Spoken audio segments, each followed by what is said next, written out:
প্রিয় শিক্ষার্থী এবং ভিউয়ার্স, আজকের অনলাইন ক্লাসে সবাইকে আমি স্বাগত জানাচ্ছি। আজকে আমাদের আলোচ্য বিষয় উচ্চ মাধ্যমিকের গণিত প্রথম পত্র, অধ্যায়টির নাম হবে সরল রেখা, তৃতীয় অধ্যায়।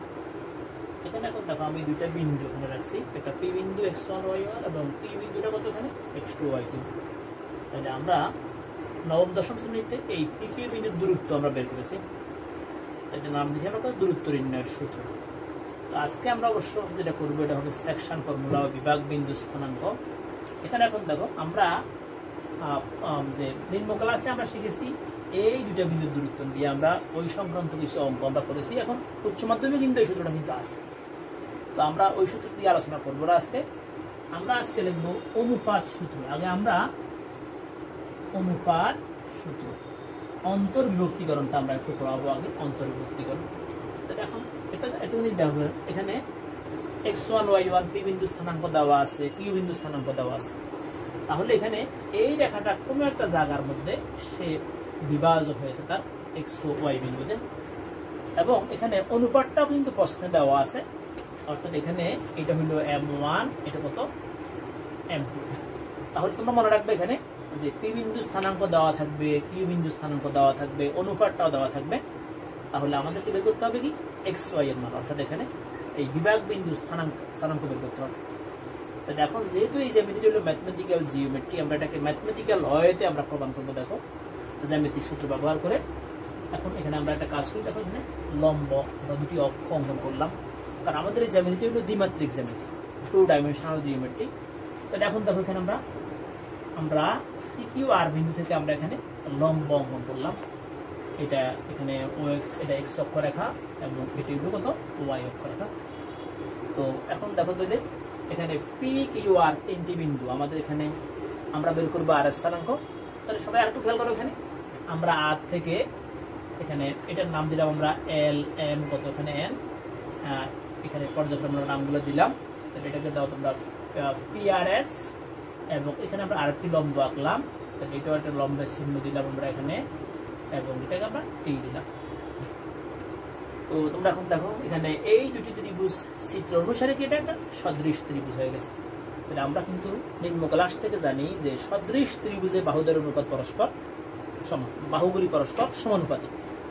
তাহলে একটু খেয়াল করো এখানে, তাহলে আমরা যদি হিসাব করি আমরা জানি ভুজগুলো আছে x অক্ষের সমান্তরালে বা x অক্ষের উপর, আর কোটিগুলো আছে কি y অক্ষের সমান্তরালে বা y অক্ষের উপর আছে। তাহলে এখন দেখো এই পর্যন্ত এখানে OM হলো কত এখানে x, আর এখানে OR হলো কত এখানে x2। তার মানে তাহলে এইটুকু কি হবে x মাইনাস x2। আর এখানে একইভাবে এখানে RS এর মানটা কি হবে, RS এর মানটা হবে এখানে x1 মাইনাস কত এখানে x। আবার তোমরা এখন দেখো এখানে আমরা এখানে লিখি এখন RT এর মানটা কেমন হবে, RT এর মানটা তোমরা একটা জিনিস খেয়াল করো, এখানে QTML এটা একটা আয়তক্ষেত্র হয়ে গেছে। তাহলে এখন TM সমান অবশ্যই কত এখানে Q1। তাহলে আমরা এখানে লিখতে পারবো যে OY মাইনাস কত এখানে OY2 লিখতে পারবো RT এর মানটা। দেখো PS এর মানটা কি লিখবো, PS এর মানটা হবে এখানে Y1 মাইনাস কত এখানে OY। তাহলে এখানে তোমরা অবশ্যই খেয়াল করেছো এখানে দেওয়া থাকবে, কিন্তু কি দেওয়া থাকবে যে PR/2 আর কিউর মানটা কত দেওয়া আছে এখানে M1/M2 দেওয়া আছে গিভেন দ্যাট। তাহলে আমাদেরকে বের করতে হবে এখানে XY এর মানটা, অর্থাৎ এর নাম দিব আমরা কি অনুপাত সূত্র বা এটা অন্তর্বিভক্তিকরণ সূত্র। কেন অন্তর্বিভক্তি এর মূলত কারণ PQর অভ্যন্তরে আর এর অবস্থান, যদি PQর বাইরে হয় তখন কি হবে, এটা বহির্বিভক্ত বিন্দু হবে। তো আমরা আজকে এই অনুপাত সূত্র আমরা এই ধারাবাহিকতা আরো কয়েকটি অনুসিদ্ধান্ত পড়াবো এবং তৎসংলগ্ন আমরা কিছু গাণিতিক সমস্যার সমাধান করব।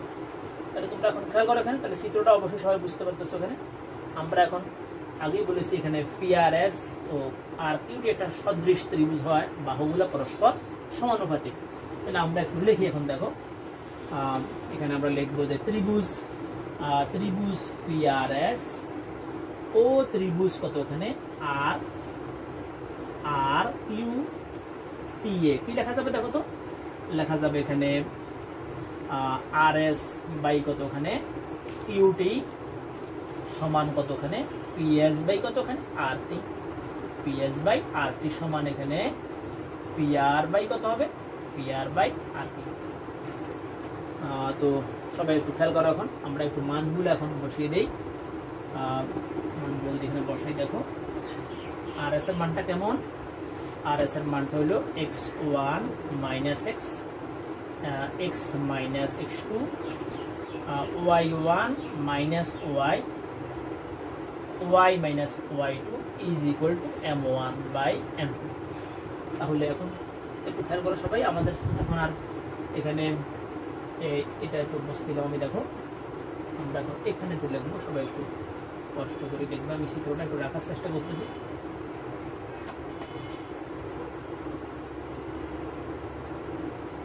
অরিজিন। তাহলে এখন সবাই একটু খেয়াল করো, আমরা লিখতে পারি এখানে x1 minus x by x minus x2 is equal to m1 by m2। যদি এখানে আমরা বজ্র গ্রহণ করি, খেয়াল করো সবাই একটু, বজ্র গ্রহণ করা হলে এখানে কি হবে, m1x, m1x2,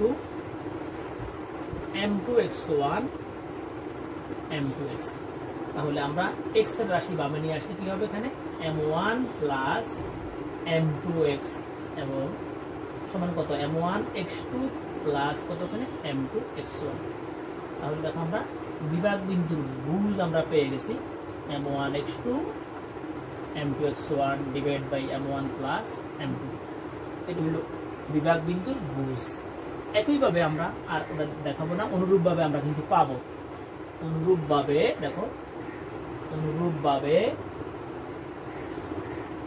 অনুরূপভাবে এখানে y এর মানটা কেমন হবে, m1 plus m2, m1 y2 plus m2 কত এখানে y1।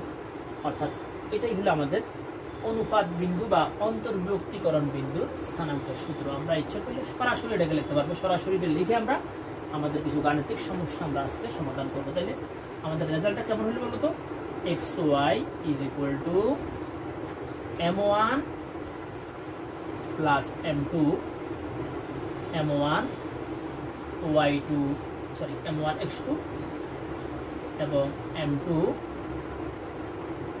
x1 এবং m1 m2 m1 y2 m2 y1। তো আশা করি তোমরা এটা অবশ্যই ভালোভাবে বুঝতে পারতেছো যে অনুপাত বিন্দু, এবং এটাকে আমরা সেকশন ফর্মুলা বলছি অন্তর্বিভক্তকরণ বিন্দু। এখন দেখো আমরা এখান থেকে মধ্যবিন্দু স্থানাঙ্ক বের করবো। চিত্রটা দিকে তোমরা একটু তাকাবে, যেমন দেখো আমি এটা একটু মুছে দিচ্ছি। এখন তোমরা এই দেখো মধ্যবিন্দু স্থানাঙ্কটা কেমন হবে। দেখো যদি এখানে PR/RQ এর মানটা অর্থাৎ m1/m2 যদি 1:1 হয়, তাহলে RPQ এর মধ্যবিন্দু হবে। অর্থাৎ দেখো আমরা এখানে দেখতেছি, খেয়াল করো সবাই, m1:m2 ইজ ইকুয়াল টু 1:1 হলে RPQ এর, অর্থাৎ এখানে মধ্যবিন্দুটা কি একটা অন্তর্বিভক্তিকরণ বিন্দু, RPQ এর মধ্যবিন্দু হবে। এটা খেয়াল করো, ওখানে আমরা যদি এখানে ডাইরেক্ট অঙ্কটা মানে সূত্রটা এখানে বসাই দিলে আমরা অঙ্কটা হয়ে যাবে। যেমন দেখো xy ইজ ইকুয়াল টু, দেখো খেয়াল করো ওখানে যে 1 প্লাস 1 অর্থাৎ x2 প্লাস 1 ইন্টু x1 কমা 1 প্লাস 1 y2 1 এবং y1। তাহলে দেখো কি পেলে যে ভুজ দ্বয়ের যোগফল ডিভাইড বাই 2 এবং কোটি দ্বয়ের যোগফল ডিভাইড বাই 2। এটা হলো মধ্যবিন্দু স্থানাঙ্কের সূত্র। তাহলে তোমরা অবশ্যই খেয়াল করেছো ওখানে যে অনুপাত বিন্দু অন্তর্বিভক্তিকরণ বিন্দুর স্থানাঙ্ক থেকে আমরা মধ্যবিন্দুটা পেয়ে গেছি। এখন সবাই একটু খেয়াল করবে, আবার আমরা এখন বহির্বিভক্ত নিয়ে আলোচনা করতেছি। এখন এখানে তোমরা একটু খেয়াল করবে কি, এখানে দেখো x1 y1 x2 y2 xy আর হলো m1:m2 মোট 8টি অজানা রাশি এখানে দেওয়া আছে। যে কোনো 6টি থাকলে আমি অপর 2টি বের করতে পারবো। অর্থাৎ আমাদের অনেক সময় আর বিন্দু স্থানাঙ্ক দেওয়া থাকবে, তখন বলা হবে কি অনুপাত বিন্দুটা নির্ণয় করো। তখন সেই ক্ষেত্রে আমরা অনুসিদ্ধান্ত ব্যবহার করে আমরা k:1 দিয়ে আমরা অঙ্কটা করবো। আমি সূত্রগুলো কিছুক্ষণ পরে আবার একটু তোমাদেরকে মানে আবার সংক্ষিপ্ত আকারে দেখিয়ে দিব, তোমরা ওটা খেয়াল করবে। এখন দেখো আমরা একটা কাজ করবো, এখানে যদি বহির্বিভক্ত বিন্দু হয়, বহির্বিভক্ত বিন্দু তোমরা একটু খেয়াল করো, আমরা এটা আর প্রমাণ করব না, আমরা শুধু এখানে একটু তোমাদেরকে এটা রূপরেখা দিয়ে দিচ্ছি। খেয়াল করো রূপরেখাটা কেমন, অর্থাৎ এখানে একটু খেয়াল করো, এখানে আমরা এটা আনুমানিক চিত্র অঙ্কন করলাম, এটা x1 y1। এখন দেখো এই কিউ বিন্দু স্থানাঙ্কটা কত, এখানে x2 y2, আর অবস্থান হলো এখানে, আর হলো এখানে xy। এখানে দেওয়া আছে given that pr is to আর কিউর মানটা কত দেওয়া আছে এখানে m1 is to m2। তাহলে তোমরা অবশ্যই খেয়াল করেছো এখানে এটা বহির্বিভক্ত বিন্দু স্থানাঙ্ক সূত্র। তখন দেখো খুব সহজ উপায়ে মানটা চলে আসবে। এখন দেখো বহির্বিভক্ত বিন্দুগুলোকে এখানে আর বিন্দু, বহির্বিভক্ত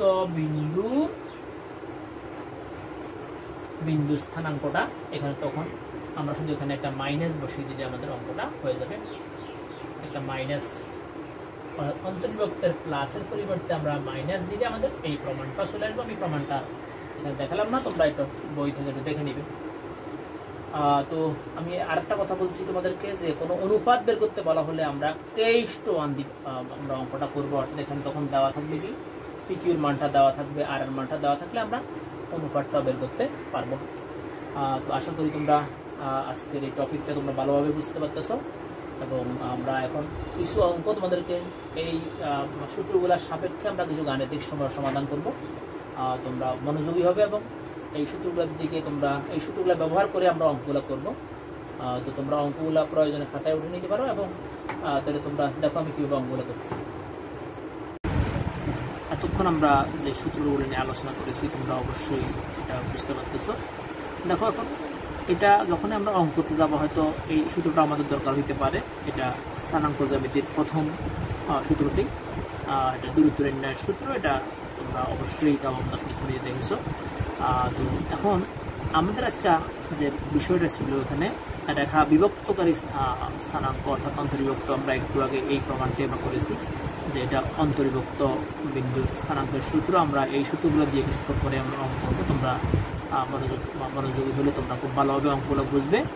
এখন দেখো আমরা এখন আসবো মধ্যবিন্দু স্থানাঙ্ক। যদি এখানে m1 is to m2 জায়গায় আমরা 1 is to m2 বসাই, আমরা কিন্তু মধ্যবিন্দু সূত্রটা একটু আগেই হয়ে গেছি। আমাদেরকে আমি শুধু আবার একটু আমাদের আজকের আলোচ্য বিষয়টা আমরা রিক্যাপ করতেছি, তোমরা একটু খেয়াল করবে। এবং আমরা জানি এখানে যে মধ্যবিন্দু সূত্রটা কীভাবে আসছে, তোমরা একটু আগেই বুঝতে পারতেছো। আমরা আবারও এটা তোমাদেরকে অঙ্ক করার পূর্বে একটু দেখিয়ে দিলাম। তারপরে এখানে দেখো বহির্বিভক্ত বিন্দু স্থানাঙ্ক সূত্রটা আমরা দেখিয়েছি। আমরা বলছি কি অন্তর্বিভক্ত জায়গা যদি শুধু আমরা প্লাসের জায়গা যদি মাইনাস চিন্তা করি, সেক্ষেত্রে আমাদের এই সূত্রটা কিন্তু চলে আসবে।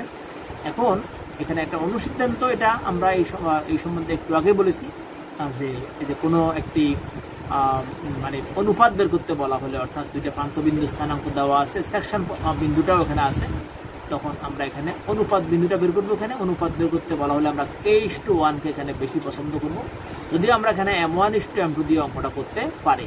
আর তোমরা এই সূত্রটা একটু বিশেষভাবে খেয়াল করবে, আমরা একটু আলোচনা করেছি। এখন দেখো এই সূত্রগুলোর ধারাবাহিকতা আজকে আমরা এই কয়েকটি অঙ্ক এখানে করবো, তোমরা একটু মনোযোগী হবে আশা করি। এখানে দেখো এখানে দুইটি বিন্দু সংযোগ রাখার প্রান্তবিন্দু দেওয়া আছে।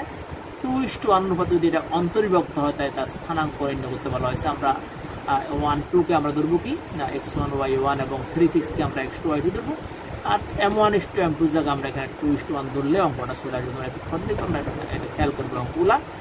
তোমরা একটু তোমাদেরকে একটু বলে রাখছি, একটু ইনভারমেন্ট দিচ্ছি, তোমরা যখন অঙ্কগুলো করবে একটু খাতায় আগে প্রথম অঙ্কগুলো উঠিয়ে নেবে, বা তোমাদের বইয়ের সাথে অঙ্কগুলো মিলিয়ে নেবে।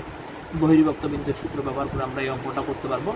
এই অঙ্কটা মোস্ট ইম্পর্টেন্ট একটা অঙ্ক, যে এই অঙ্কটা আমরা বহির্বিভক্ত স্থানাঙ্ক অন্তর্বিভক্ত স্থানাঙ্ক দুই নিয়মে করতে পারবো।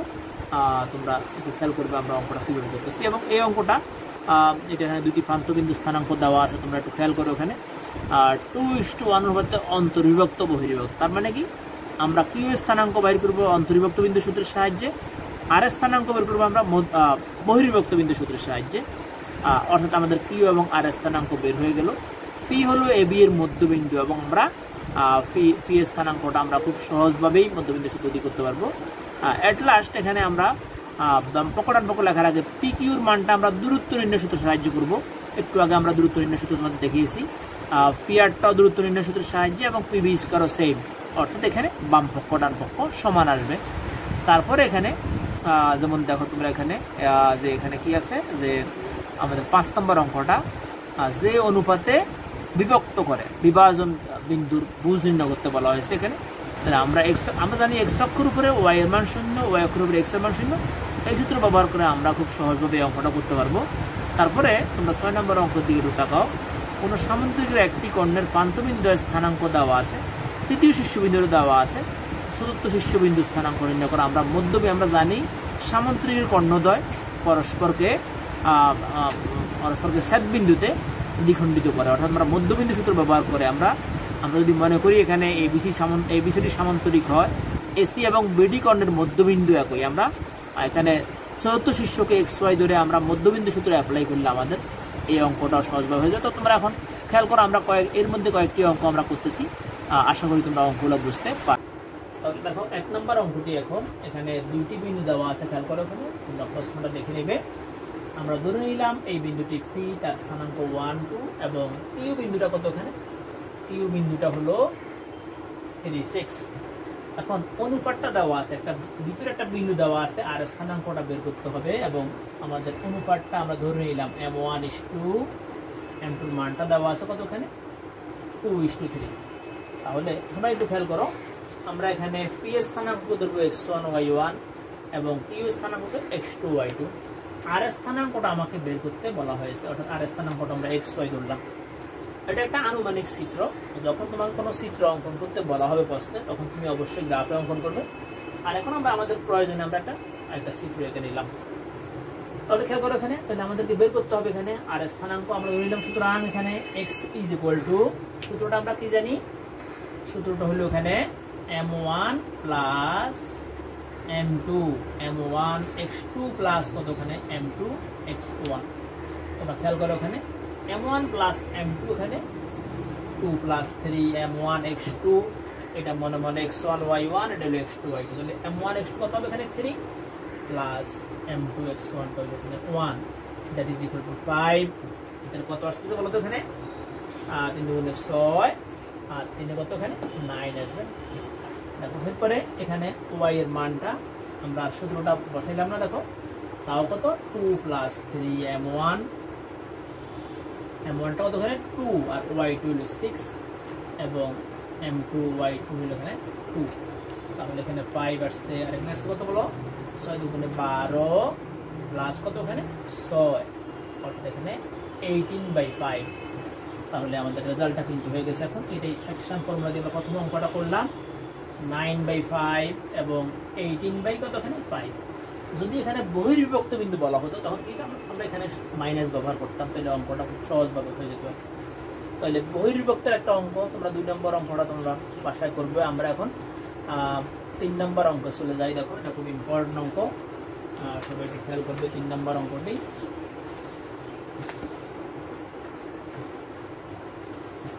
এখানে কি বলা হয়েছে দেখো, যে এ ও বি দুটি বিন্দু স্থানাঙ্ক দেওয়া আছে। এখানে AB কে C পর্যন্ত বর্ধিত করা হলো, যেন AB = 3BC হয়। যেমন আমরা একটা আনুমানিক চিত্র এখানে অঙ্কন করলাম, এখানে এটা AB এবং এটাকে C পর্যন্ত বর্ধিত করা হয়েছে, যেমন এটা 3 গুণ হলে এটার সমান বলা হয়েছে। তাহলে এখন দেখো এখানে A এর স্থানাঙ্কটা কি দেওয়া আছে, A এর স্থানাঙ্কটা দেওয়া আছে -24 এবং B এর স্থানাঙ্কটা কি দেওয়া আছে, এখানে B এর স্থানাঙ্কটা 4 মাইনাস কত, এখানে 5, আর C এর স্থানাঙ্কটা এখানে 9। তাহলে আমরা এখানে একটা কন্ডিশন দেওয়া আছে, দেখো 3 নম্বর অঙ্কের একটা কন্ডিশন, এখানে AB = 3BC দেওয়া আছে। তাহলে এখন আমরা কিন্তু এখানে 2টি সূত্র ব্যবহার করে অঙ্কটা করতে পারি। আমরা ইচ্ছা করলে বহির্বিভক্ত স্থানাঙ্ক সূত্র দিয়ে করতে পারবো, আবার অন্তর্বিভক্ত দিয়ে করতে পারবো। তাহলে আমরা একটা কাজ করি, এখানে যদি আমরা বহির্বিভক্ত সূত্র ব্যবহার করি, আমরা ধরে নিলাম এখানে ধরি C এর স্থানাঙ্কটা কত, C এর স্থানাঙ্ক x y। তাহলে এখন খেয়াল করো, এখানে আমাদের তো যদি আমরা বহির্বিভক্ত ব্যবহার করি, আমাদের অবশ্যই কি লাগবে, এখানে AC/BC লাগবে। এখানে আছে কত, AB/BC। তাহলে আমরা এখন লিখি, দেখো AC কে আমরা লিখতে পারি এবি প্লাস কতখানে বিসি। তাহলে কি অবস্থা হবে এখানে বলো তো, এবির মানটা হলো 3 BC plus BC is equal to 4 BC, অর্থাৎ এখানে AC by BC is equal to 4:1। তাহলে আমরা এখন অনুপাতটা ধরে নিলাম, সুতরাং ধরি লিখি এখানে ধরি m1 m2 is equal to 4:1। আর এখানে আমরা ধরে নিতে পারবো এখানে অ্যাজ এ x1 y1 এর মানটা কত হবে বলতো, x1 y1 টা হলো এখানে a এর মানটা, এটা হলো -2 কত এখানে 4, এবং b এর মানটা কত এখানে x2 y2 কত হবে এখানে 4 -5 হবে। তাহলে এখন আমাদেরকে সি বিন্দু স্থানাঙ্ক বের করতে হবে। আমরা অবশ্যই বুঝতে পারতেছি এটা বহির্বিভক্ত বিন্দু স্থানাঙ্কের সূত্র আমরা এখানে ব্যবহার করব। তাহলে এটা কাজ করি আমরা একটু এখন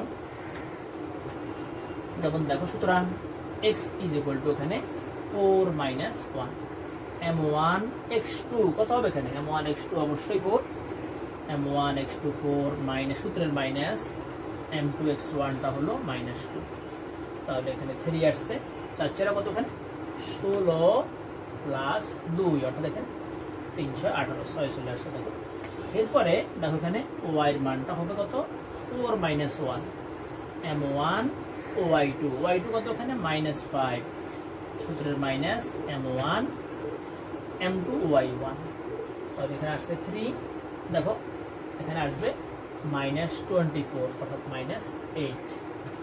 তোমরা ইচ্ছা করলে এখানে অন্তর্বিভক্তিকরণের সূত্র ব্যবহার করেও করতে পারবে, আমরা এখানে বহির্বিভক্ত সূত্র ব্যবহার করে আমরা অঙ্কটা করেছি, অর্থাৎ এখানে সি এর স্থানাঙ্ক the coordinate of c is equal to 6 - 8, this is the answer। আশা করি তোমরা এই অঙ্কটি খুব ভালোভাবে বুঝতে পারতেছো। এখন আমরা এখানে তোমরা 4 নম্বর অঙ্কটা তোমরা করে নিবে, এটা খুব সহজ একটি অঙ্ক এবং ইম্পর্টেন্ট। আমি এখানে একটা অনুপাত বের করবো, দেখো এখানে 5 নাম্বার একটা অঙ্ক আমি করবো, দেখো সবাই একটু খেয়াল করো ভালোভাবে। আশা করি তোমরা এই অঙ্কটাও খুব ভালোভাবে বুঝতে পারতেছো। অনুপাত সূত্র ব্যবহার করে আমরা এই অঙ্কগুলো এখন করেছি। এটা একটা নতুন চ্যাপ্টার, অর্থাৎ তোমরা নবম দশম শ্রেণীতে করছো দূরত্ব নির্ণয় সূত্রের সাহায্যে, অর্থাৎ অনুপাত সূত্রটা উচ্চ মাধ্যমিকের এটা শুরু একটা অধ্যায়। তাহলে এখন 5 নাম্বার অঙ্কটা সবাই একটু খেয়াল করবে, এটা খুব ইম্পর্টেন্ট অঙ্ক। এখানে দুইটি বিন্দু দেওয়া আছে, সংযোগ রেখাংশ x অক্ষকে যে অনুপাতে বিভক্ত করে তা নির্ণয় করা এবং বিভাজন বিন্দুর ভুজ। সবাই দেখো একটু যখন অক্ষ বলা হবে তখন অক্ষটা আমরা অবশ্যই অঙ্কন করব, অক্ষ। এখন এখানে দুটি স্থানাঙ্ক দেওয়া আছে আমাদের, আমরা একটা আনুমানিক অবস্থাটা এখানে নিলাম, যে মনে করলাম এটা হলো 7 7, যেটা অল পজিটিভ এবং এটা আনুমানিক চিত্র, এবং দুই বিন্দু স্থানাঙ্কটা আমরা ধরে নিলাম কত এখানে -5 কত -5 মাইনাস কত এখানে 10।